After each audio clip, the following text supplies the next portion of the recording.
On today's episode, I'm talking about identity and what can really get in our way of finally making a change.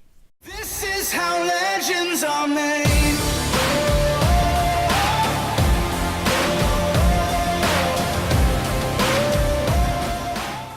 Hi there, and thanks for joining me.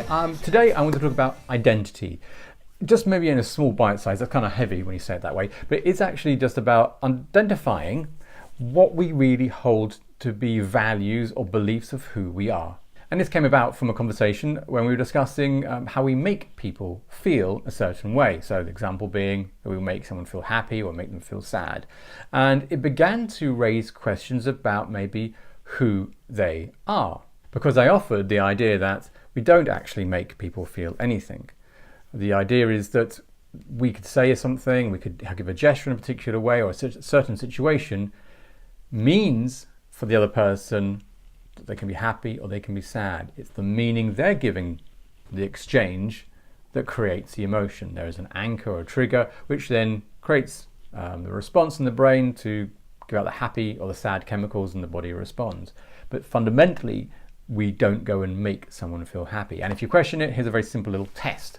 When you felt sad, and I'm sure this has happened when you felt sad, has anyone smiled at you?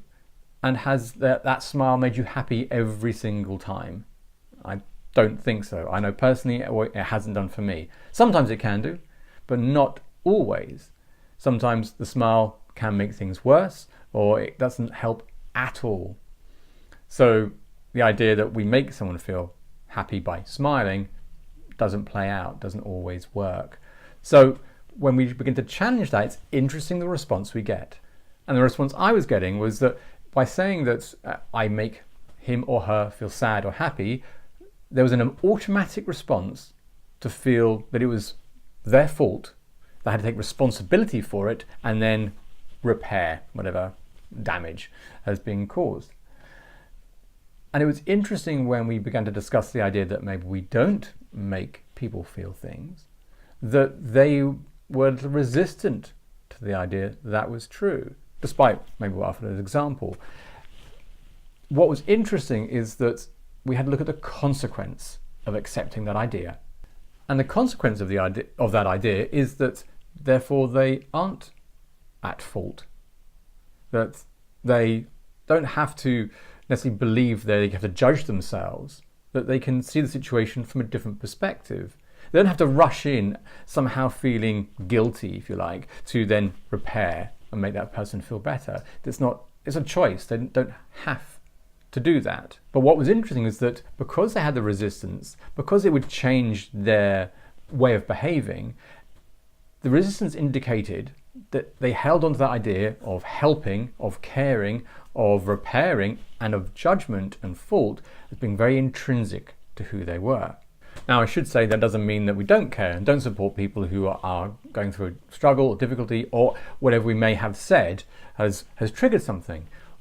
We can recognize a trigger, we can support and empathize and be compassionate, that can continue, but what we remove is the blame, that fault finding inside, that judgment inside ourselves that we need to then do it because we've caused it.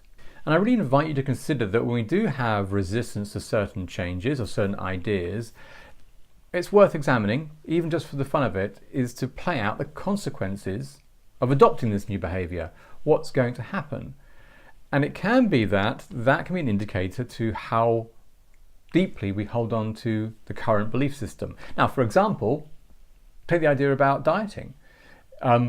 You may find that you don't successfully diet for whatever reason, because there could be a consequence towards that which you kind of fear in some way. An example could be that if you believe your partner loves you as you are, that you were to change your diet in some form, or change your well-being in some form, that would create a detriment to your relationship with your partner. For example, you would be resistant to the idea because the consequences of how you identify yourself as being in a relationship as a partner to someone else could be in jeopardy. So you would reverse away. So I'd like you to have a think about when you've stumbled over committing certain things or you've held back. Maybe a great question to ask is, if I take this new path or change my behavior in some way, what are the consequences? what could happen, and is there anything there that I'm actually scared of changing that actually is inhibiting me? And question it, have a conversation, become aware of it at the very least. You may find that could be enough to create the final steps that you need to get you to where you want to be. So from this long conversation about identity, I hope you've got something that's quite useful about how we need to recognize that we can be behaving based on certain consequences of change. So apply it to your life, see what you think it may work, may be applicable for you, and drop me a comment. Great to hear from you. If you have got some value from this, of course, give it a like, give it a thumbs up. I really appreciate that. But for now, I hope you're doing super well wherever you are, and I'll catch you in the next episode. This is how legends are made.